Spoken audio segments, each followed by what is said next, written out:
Hey all, today we're going to dive into the world of contra-freeloading in dogs. But don't worry, I've also got a lot of written parts on this article below this video, so you don't need to take notes or anything like that. Contra-freeloading isn't a canine conspiracy theory. It's actually a fascinating concept which reveals how our dogs, like most animals including ourselves, prefer to work for their food instead of just getting handouts and freebies all the time. Now I know this might seem contradictory, but if you really think about it, the value of anything is dramatically reduced if you don't have to put in any effort to obtain it. So I'm here to explain what contra-freeloading is, how it operates, and why it's more than just brain teasers for your dog. In fact, this concept actually explains one of the core reasons that positive reinforcement training is so effective. It's so effective when it's done right. So, what is contra-freeloading all about? Well, effectively, we want to imagine yourself with a dog. Let's call this dog Fido. He's sitting next to a big bowl of yummy food. Well, with contra-freeloading, it suggests that Fido would much rather work for that food as he'll see it as higher value rather than getting it for nothing. This means things like solving puzzles, learning tricks, hunting or foraging for this food is something that they would much rather do, even if that bowl of free food is also an option. So now that we've sort of cracked the term a little bit, let's explore why dogs might lean towards effortful dining rather than that freebie, or the dole for dogs as some might call it. Firstly, let's think about those survival skills, those survival drives that we've got as well as our dogs. Think back to Fido's wild ancestors. The closest ancestor is the grey wolf. Even today, they've got to hunt, forage, and scavenge for their food.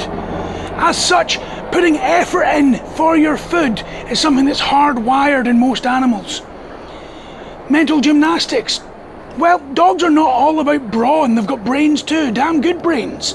And by working for their food, they're exercising that brain, which is very, very important to their mental health. It's also a really good stress buster. By actually searching for their food, working for their food, you can help reduce anxiety and worry within your dog. So, why should you bother introducing contra-freeloading to your dog's routine? Well, we can actually count the ways, but some of them were suggested just there. But number one, contra-freeloading serves up mental stimulation. This prevents your dog from resorting to household mischief like destruction or doing things that they shouldn't really be doing. Think of it like a crossword puzzle for your dog. Number two, stress busting. If your dog's a bit of a worrier, if they have some underlying anxieties, contra-freeloading can be a real effective anxiety busting tool. It helps give the dog a sense of autonomy, control and security. Number three, physical activity. Running through the actions of solving puzzles, searching for their food, hunting, doing tricks. It's really, really good for their physical activity. It's kind of like the gym for your dogs. And number four, building bonds. Incredibly important for your dog and you. By working together, you're building a closer bond with your dog, and that can make all the difference in the relationship that you have with them. So let's get practical now. How do we introduce your dog to contra-freeloading? Well, anybody that's seen any of my videos where I talk about primary and secondary reinforcers will already have the basics here. Conditioning your primary reinforcer is the first step of contra-freeloading. Effectively, you start with baby steps, easy cues, marking for the correct action as soon as you do it. Think of it like as soon as your dog does the command you want or the cue you want, think of it like a photograph. As soon as that happens, foot in the mouth. As well as that, you've got puzzle toys, scatter feeding, which is just chucking things on the floor. Think of this as the way to introduce your dog to this. Praise your dog throughout the day in extra treats, extra food, if they're engaging in effort-based feeding, or even if they're just behaving in a way that you deem to be appropriate. Then we start to ramp up the challenge here. As your dog's getting the hang of it, level up the difficulty. More complex puzzles, more involved training exercises. Think of it like going through a book of Sudoku and making sure you're getting harder and harder and harder. Effectively, this is proofing. We've got a great podcast episode on proofing for anybody wanting to know more about that. And with absolutely everything concerning your dog, you must stay consistent. Think of it like your weekly game night for your dog. So now that we've looked at the benefits of this, let's look at the core concepts that we use this in for behavioural shaping and for training. Well, the first one is basically alternative behaviours. If your dog has got a habit of doing something that you don't want them doing, set something up so that they have an alternative behaviour to work on.